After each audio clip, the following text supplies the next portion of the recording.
Hola a todos y buenos días o buenas tardes según desde donde nos veáis y bienvenidos a webinar ¿Qué son las emociones y desde cuándo existen?, impartido por el médico psiquiatra Antonio García Castrillón. Nosotros trabajamos con la editorial Evimeria y las clases que ofrecemos son de carácter complementario, lo cual significa que no son necesarias para finalizar con vuestros cursos, pero sí que nos parecen contenidos interesantes de compartir con todos vosotros que sois nuestra comunidad.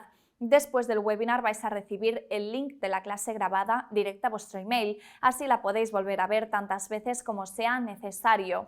Si durante el webinar os surgen dudas, les podéis mandar un email a vuestras tutoras y ellas van a ayudaros a resolverlas. También os podéis escribir a nosotros. Pues García Castrillón se licenció en Medicina y Cirugía por la Universidad de Barcelona el año 1983. Tras aprobar la oposición de MIR, médico e interno residente, en 1985 hizo una especialización en el Instituto Psiquiátrico Municipal de Urgencias de Barcelona. Empezó profesionalmente como médico psiquiatra en la unidad de agudos del Hospital Psiquiátrico de Salt, de Girona. Es médico especialista en neuropsiquiatría en el Hospital de Santa María de Lleida y ahora es coordinador del Centro de Salud Mental de El Segrià. Además, ejerce como psicoterapeuta en su consulta privada, Ágora Salud Emocional. Pues adelante cuando quiera. Buenos días, buenas tardes. En la clase de hoy vamos a enfocarnos en el tema de las emociones y vamos a explicar algunos conceptos para intentar entender qué son esto de las emociones. Entonces, el concepto es que la definición sería que es un invento de la evolución para garantizar la supervivencia. La misma palabra ya nos orienta hacia su significado. Viene del latín emotion, que quiere decir lo que nos mueve a, direccional. Es realmente lo que genera que nosotros iniciemos conductas y nos movamos hacia ciertos objetivos. Así, la definición más extensa sería una reacción psicofisiológica para adaptarnos al medio cambiante, tanto el interno como el externo. ¿Y qué quiere decir? Psicofisiológica es que afecta a nivel psicológico sobre los pensamientos y hay una gran reacción fisiológica de todo el cuerpo cuando sentimos una emoción. Así como un símil, podríamos decir que la emoción es el caballo y la razón es el jinete. Por lo tanto, el jinete es el que dirige, o debería dirigir, hacia donde nos lleva el caballo, y el caballo es la fuerza motora. El cerebro humano tiene como objetivo final y exclusivo la supervivencia de la especie. Obviamente, para que sobreviva la especie, tiene que sobrevivir el individuo. Y básicamente hacía estas 4 funciones. Tiene todos los órganos sensoriales para percibir los inputs que nos vienen del exterior. Eso se traduce, se procesa y genera un pensamiento. En función de ese pensamiento vamos a sentir una emoción y esa emoción es la que guiará nuestra conducta. ¿Y cuándo aparecen las emociones? Pues las emociones, la Tierra tiene 4.500 millones de años, los primeros 1.000 millones no había nada. Luego, durante unos 2.000 millones de años, en el planeta solo había bacterias. A partir de hace unos 700 millones de años empiezan los organismos pluricelulares hasta la actualidad. Entonces, podemos decir que un boceto muy esencial de lo que sería una emoción ya lo podríamos adjudicar a las bacterias, puesto que las bacterias tenían sensores en su membrana y eso les permitía procesar información del exterior y decidir apartarse de ambientes tóxicos o acercarse a ambientes nutritivos, o también apartarse de otras bacterias que las podían fagocitar. O sea, podría ser ya un esquema muy simple y básico de una emoción.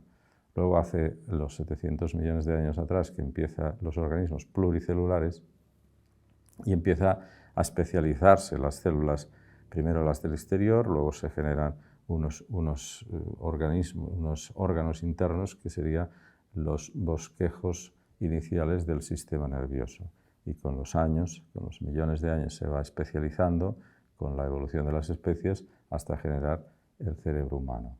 Aquí podríamos ver cómo en un cerebro humano es coincide, porque la evolución es sumatoria, no destruye las estructuras más antiguas, las modifica algo, pero va sumando nuevas. Y podríamos decir que en un cerebro humano podemos encontrar vestigios de un cerebro de pez, de un anfibio, de un cocodrilo, de un reptil, de mamíferos muy simples, mamíferos más evolucionados, como el chimpancé, que es el que más se parece a nosotros, y el cerebro humano. Si observáramos el cerebro de un embrión desde que comienza en sus primeros días, veríamos que en los pocos días tiene un bosquejo de cerebro parecido al de un pez. Después iríamos viendo cerebros parecidos pues, al del reptil, lo que hablábamos de los mamíferos más sencillos, y hasta el cerebro complejo, cerebro humano, como las matrioscas, que son estas muñecas rusas que se ponen una dentro de las otras, y en la última están todas las demás dentro metidas. Esto lleva a la teoría de lo que se llama el cerebro triuno de Paul Ekman, Paul MacLean estableció la teoría del cerebro triuno, en el que a nivel didáctico lo divide en tres: el cerebro reptiliano, complejo reptiliano, sobre el que está el cerebro mamífero o límbico, y el neocórtex, que sería más propio de los mamíferos más avanzados. Pero incluso sería más que triuno, cuatriuno, porque sobre el neocórtex se desarrolla en el Homo sapiens este lóbulo prefrontal, la parte esta que veis azul, el EPF, lóbulo prefrontal, que es lo que básicamente nos hace humanos, lo que nos diferencia de nuestros primos más cercanos, que son los chimpancés. Este lóbulo prefrontal es donde radica el pensamiento abstracto, el razonamiento lógico, el arte y estos aspectos tan evolucionados que son propios del ser humano. Aquí vemos lo que decíamos, un chimpancé, que es genéticamente el mamífero más parecido al humano. Solo nos diferencia aproximadamente un 1% de nuestros genes, y su cerebro es 3 veces más pequeño que el nuestro. Y este es 2/3 más grande que es nuestro cerebro, básicamente es el lóbulo prefrontal. Fijaros la importancia que tiene esta parte del cerebro. ¿Y dónde se producen? Pues ya en la antigua Grecia, Aristóteles creían que las emociones se sentían en el corazón o se producían en el corazón. El cerebro no le daba ninguna importancia, decían incluso que era un simple órgano para refrigerar la sangre, imaginaros.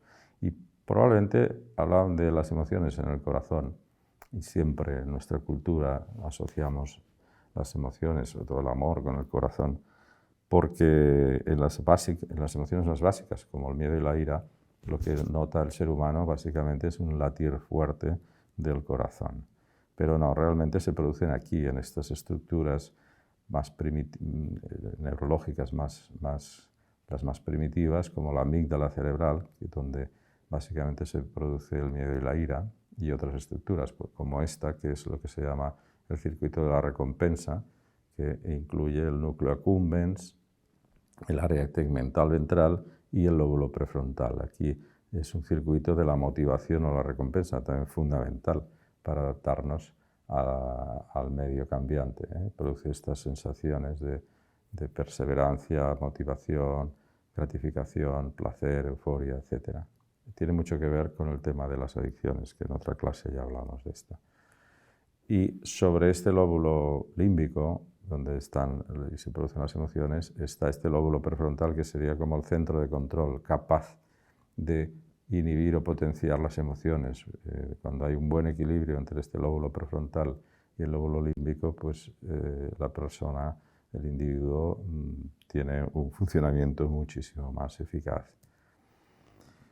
Así es este lóbulo prefrontal el que es capaz de inhibir con los pensamientos una emoción, como puede ser la angustia, el miedo, la ira. ¿Y para qué sirven las emociones? Pues bien, ya Darwin, después del libro de la evolución de las especies, que revolucionó el concepto de la biología y de la evolución humana, escribió también un libro que se llama La expresión de las emociones en los animales. Y él ya en este libro, este que veis aquí, ya apuntaba que las emociones han ido evolucionando y han sido fundamentales para potenciar la capacidad de adaptación de los individuos y de las especies al medio.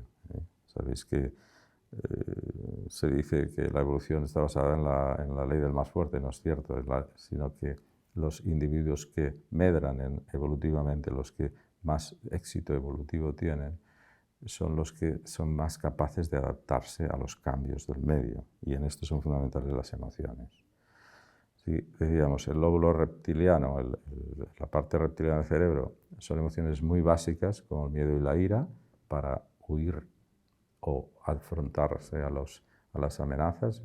Durante muchos millones de años eran los depredadores o las amenazas que teníamos en la naturaleza.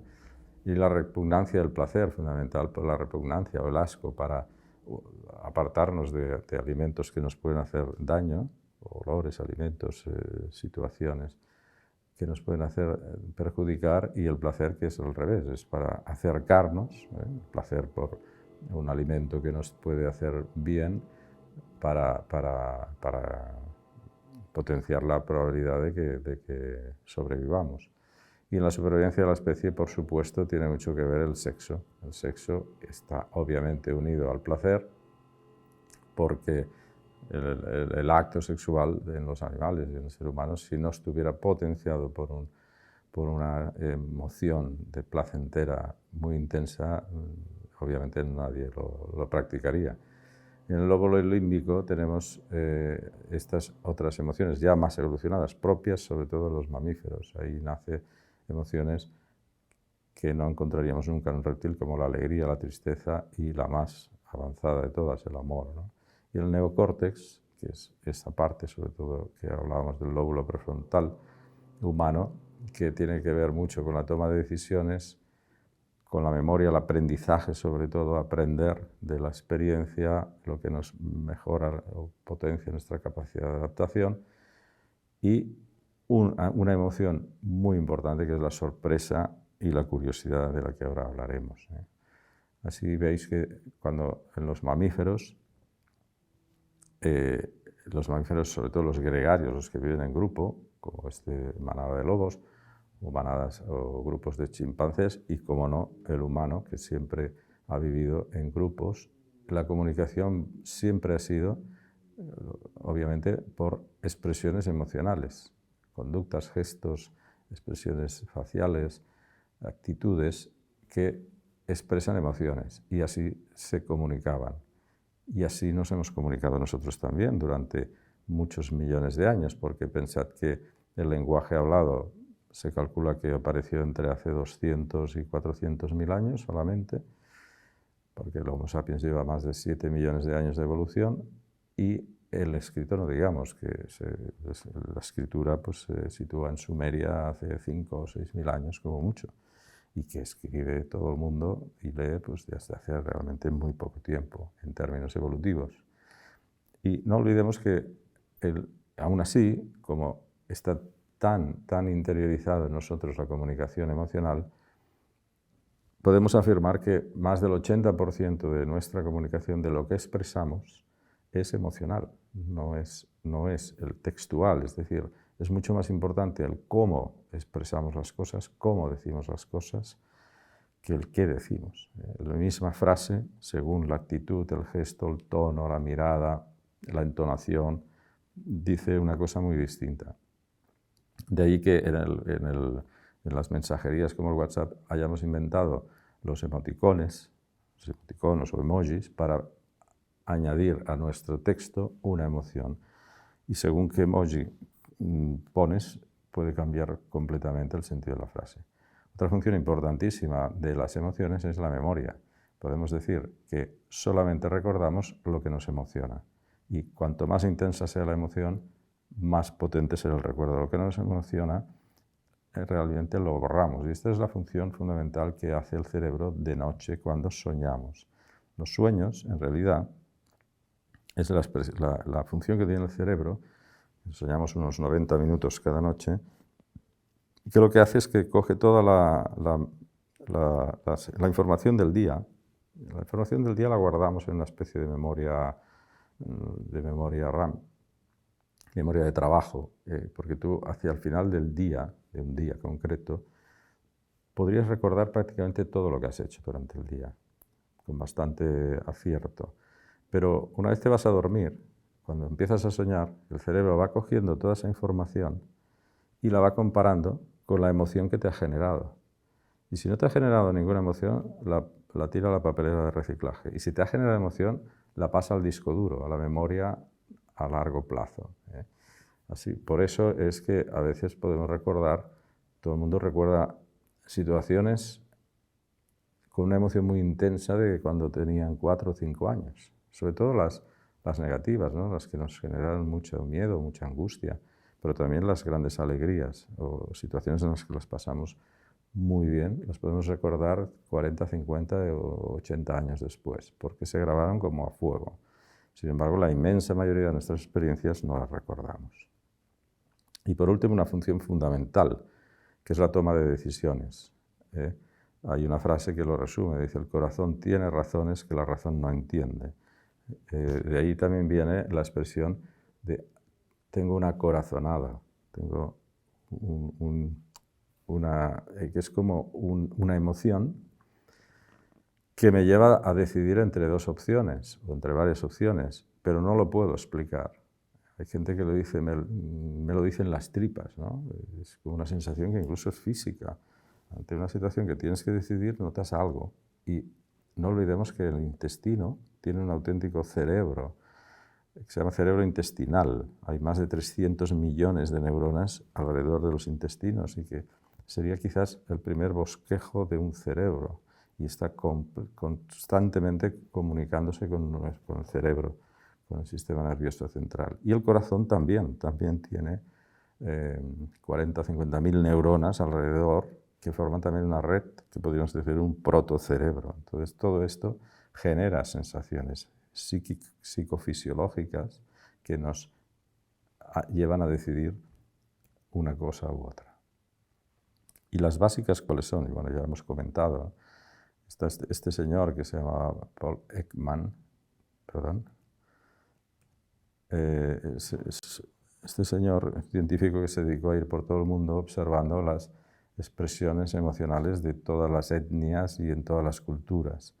Y llegó a la conclusión de que siempre eran las mismas. Es decir, da igual que es un ser humano de Australia, de un esquimal, de un europeo o de un africano. Siempre las expresiones de las emociones tenían las mismas características. Abajo vemos las más primitivas, de que hablábamos del cerebro reptiliano, que es el de la izquierda, es el asco, y en el asco veis que intentamos cerrar todos los órganos de los sentidos, los ojos, la nariz, la boca, para no captar el olor de eso que nos genera repulsión.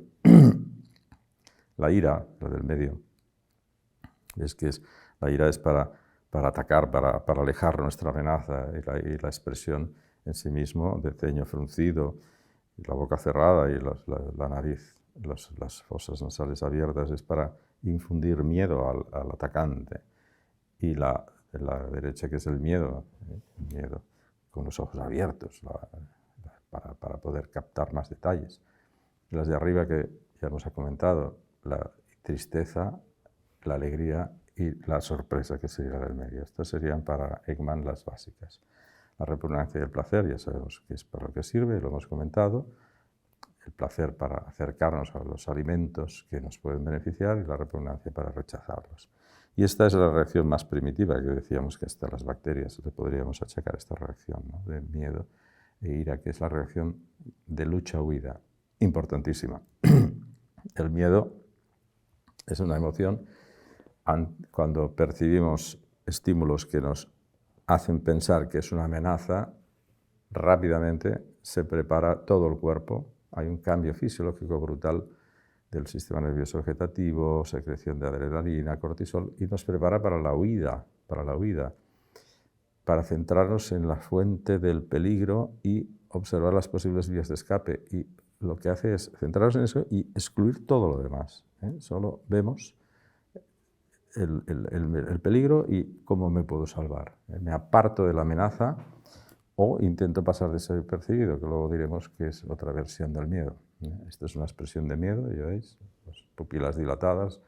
En los animales se ve cómo mueven el pabellón auditivo buscando el origen del ruido y la mano en la boca como para no emitir ningún sonido, ¿no? Para que no me vean.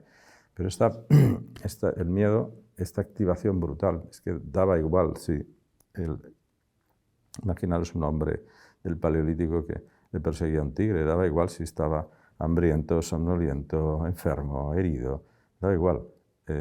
La reacción fisiológica es tan bestia, la adrenalina como hormona, es como una droga potentísima que sacaba toda la energía para poder sobrevivir y escapar de la amenaza. El matiz que os comentaba, el miedo tiene estas dos versiones en clínica psiquiátrica, es la ansiedad y la angustia. Normalmente se utilizan como sinónimos, pero no lo son.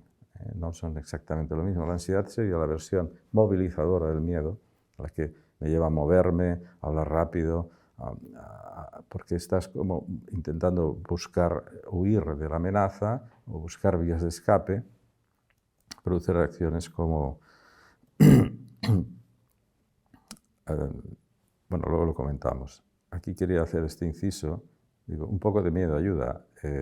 Es cierto que en la vida tener un cierto punto de ansiedad nos ayuda, porque ese punto de ansiedad, aquí vemos una curva, ¿no? Sería lo deseable llegar a ese punto óptimo, que nos permite centrarnos en lo que estamos haciendo y obviar todo lo demás.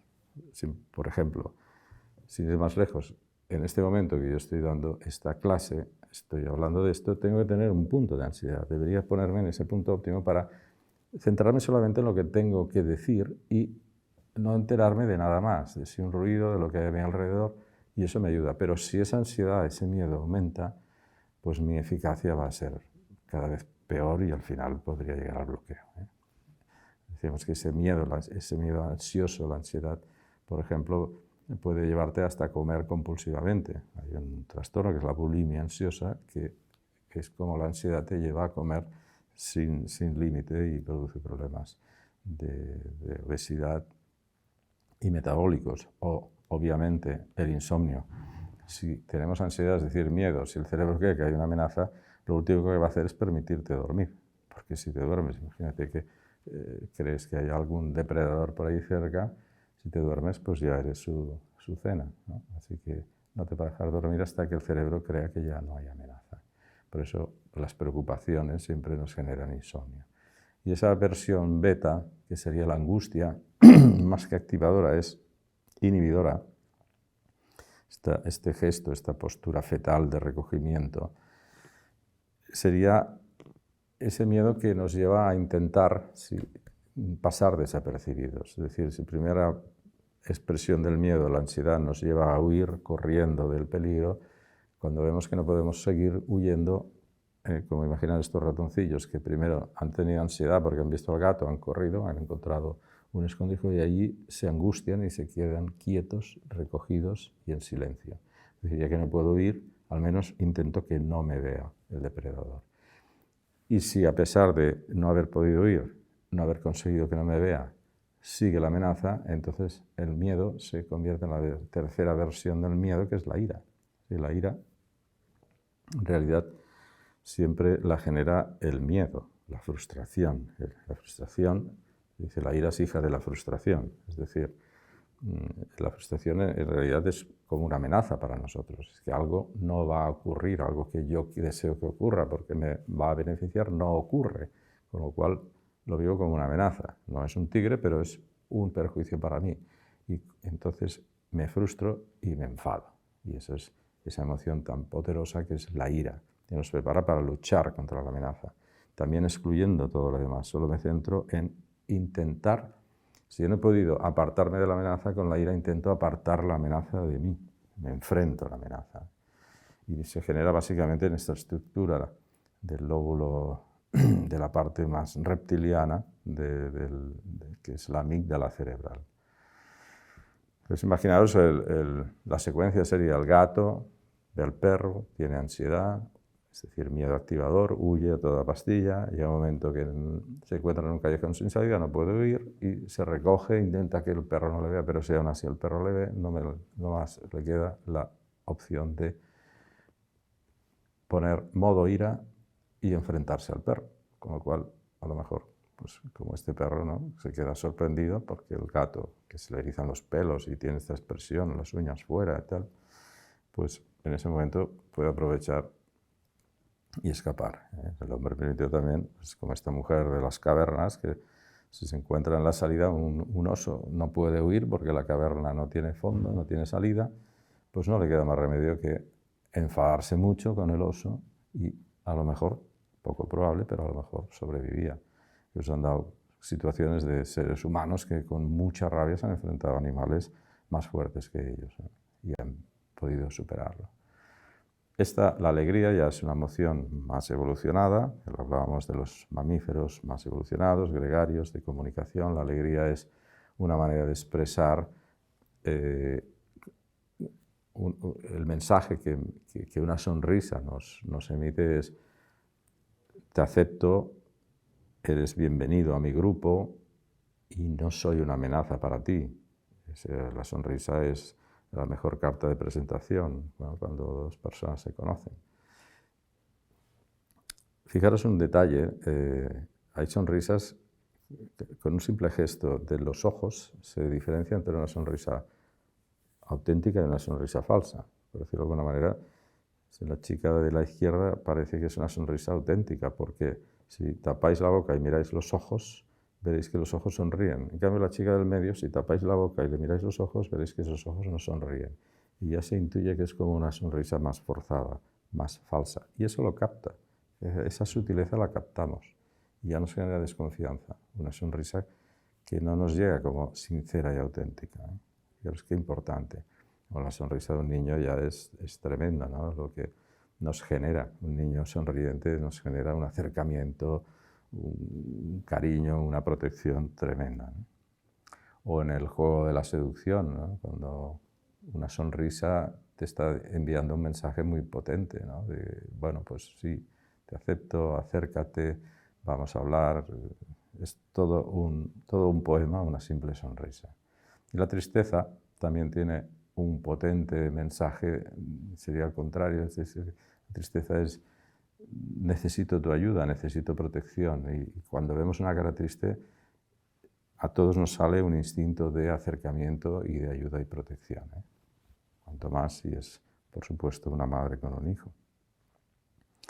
Y esta emoción de la sorpresa y la curiosidad, que ya la situaremos más en el lóbulo prefrontal, en las partes más evolucionadas de los mamíferos, es fundamental.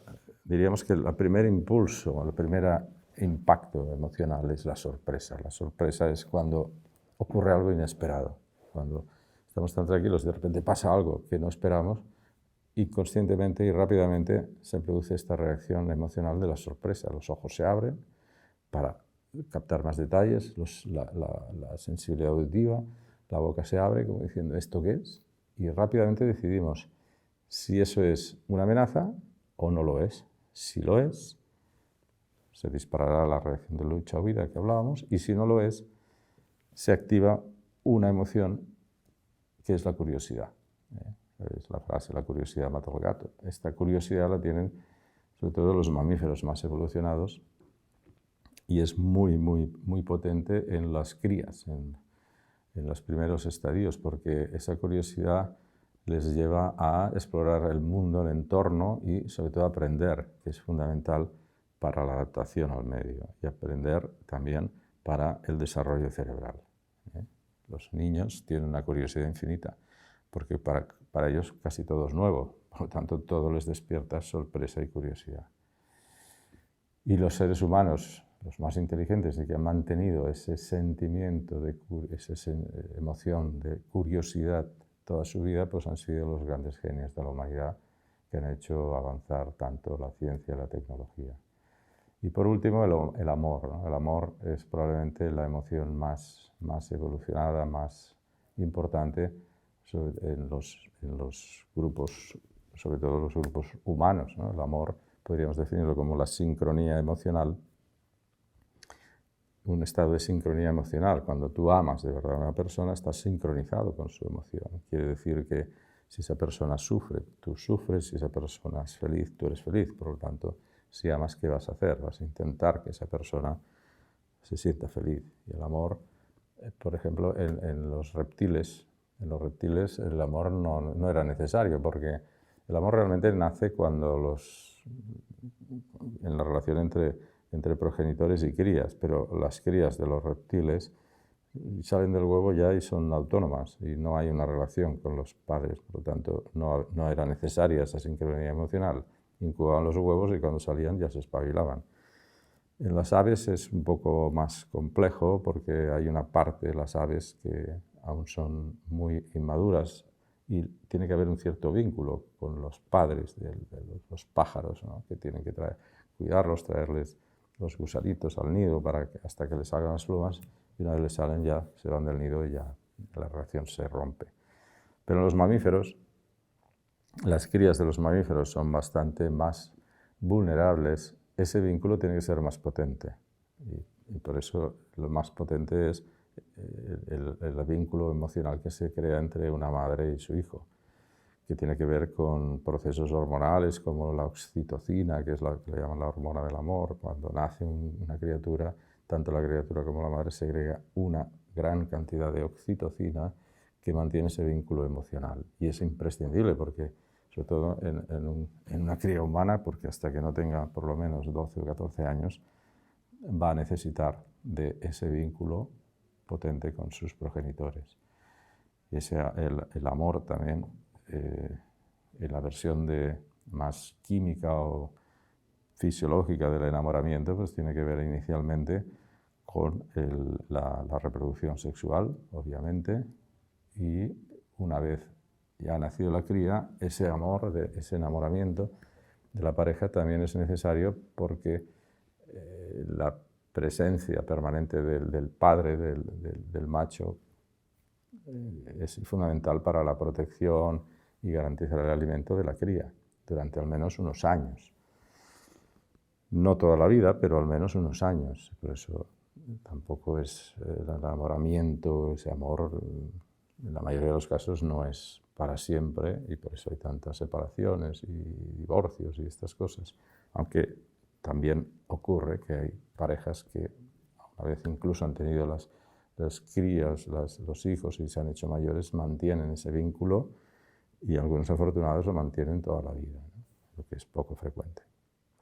Así, para acabar, decimos que el amor, que ha sido fundamental en la especie humana, recordar que los humanos siempre han vivido en grupos. Hasta la revolución agrícola que empezaron las civilizaciones eran grupos de 100, 150 individuos donde la cohesión del grupo estaba basada en el amor que se tenían entre ellos y cada uno procuraba la felicidad del otro, con lo cual el grupo funcionaba como un solo organismo y eso dio una ventaja adaptativa muy importante de supervivencia. Así que si realmente entendiéramos que toda la humanidad somos una sola tribu, un solo grupo, pues las cosas serían mucho mejor, ¿no? Y lo que estamos viendo pues no ocurriría, guerras, enfrentamientos, codicia, etc. Y con esto acabo la clase de hoy. Gracias por vuestra atención.